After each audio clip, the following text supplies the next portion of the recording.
بارگاہ رسالت سے سب سے پہلے آپ کو عتیق کا لقب عطا ہوا۔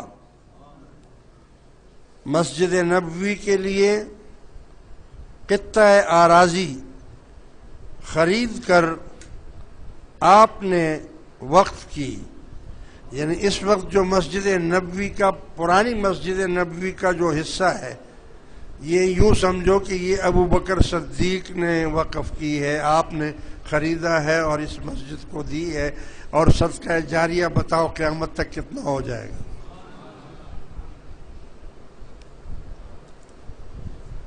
حضور اکرم صلی اللہ علیہ وسلم کی حیات میں امامت نماز کا شرف حاصل ہوا۔ چونکہ آپ پہلے خلیفہ تھے، اس لیے آپ کو خلیفۃ الرسول کہا گیا۔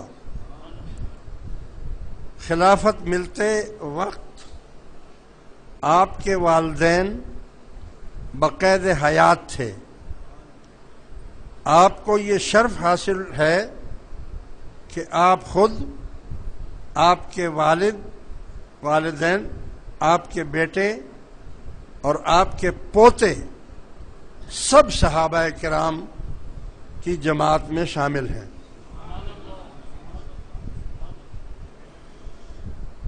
آپ کو حضور اکرم صلی اللہ علیہ وسلم کا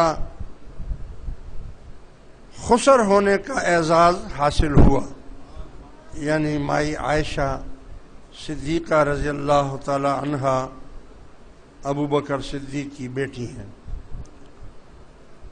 آپ نے بیت المال قائم کیا۔ آپ حافظ قرآن تھے۔ علم تعبیر خواب میں آپ کو خاص مہارت حاصل تھی۔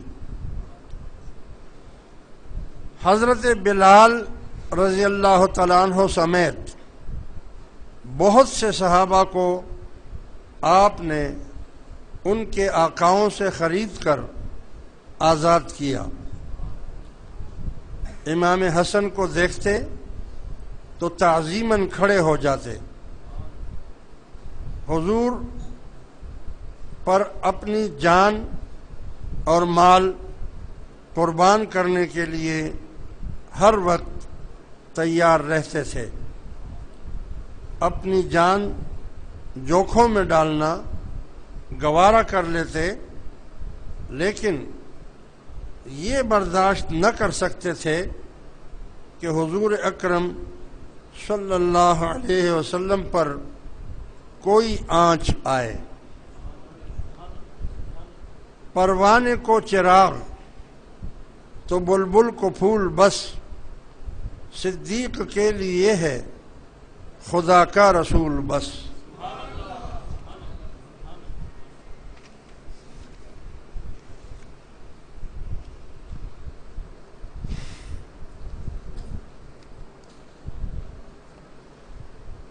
نظام و مقام مصطفیٰ صلی اللہ علیہ وسلم کے خلاف سازشوں کا خاتمہ آپ نے کیا۔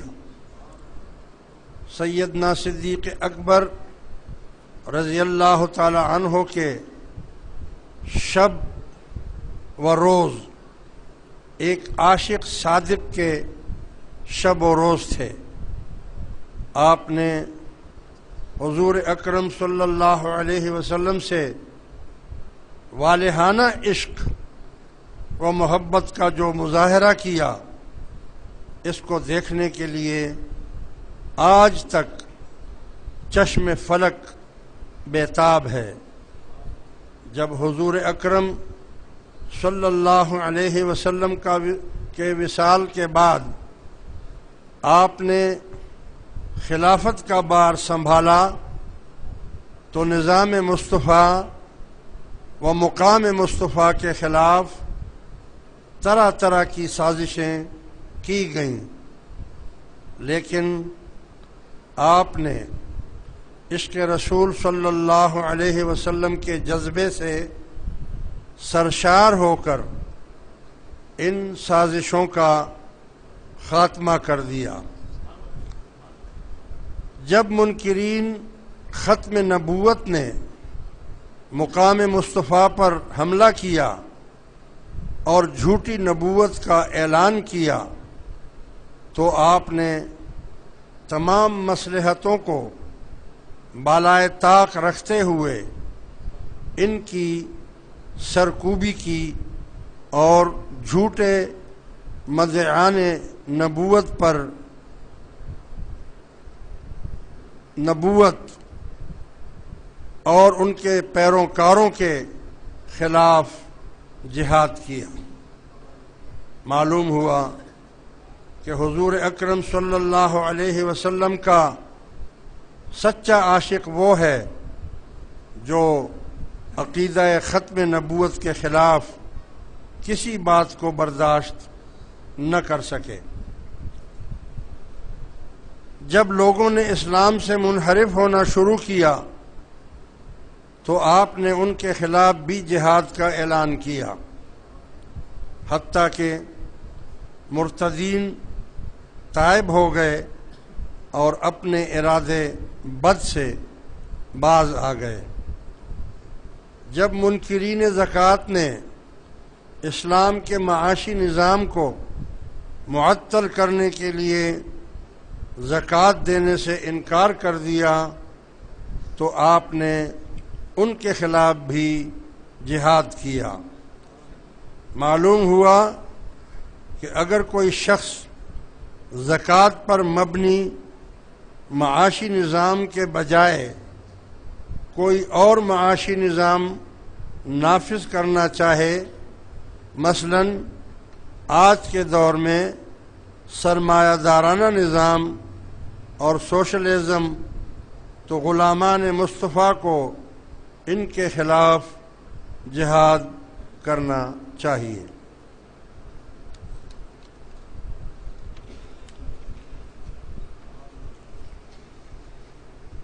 آپ کا عشق رسول، آپ نے اپنے ہر فیصلے میں حضور اکرم صلی اللہ علیہ وسلم کی اتباع کی۔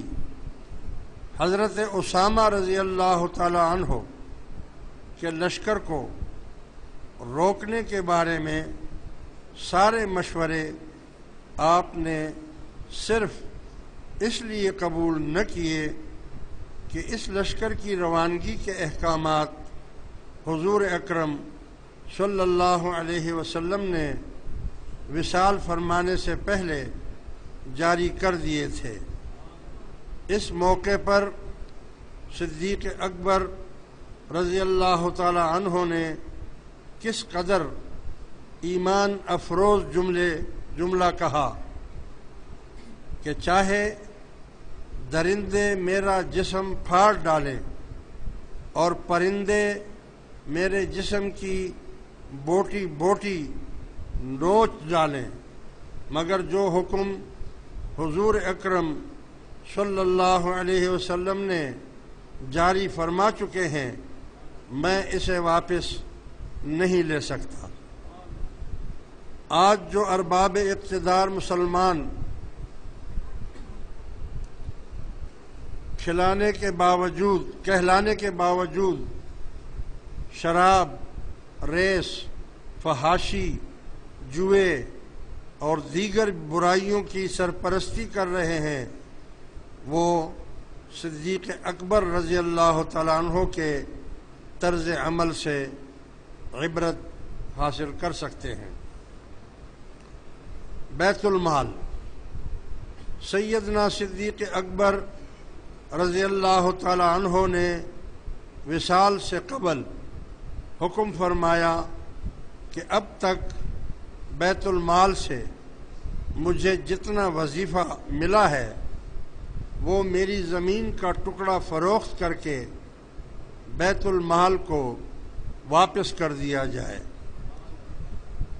پھر فرمایا کہ خلیفہ بننے کے بعد میری دولت میں کتنا اضافہ ہوا ہے، جواب ملا کہ ایک چادر اور ایک اونٹنی۔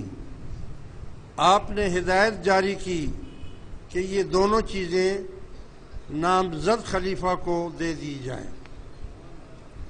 ارشادات: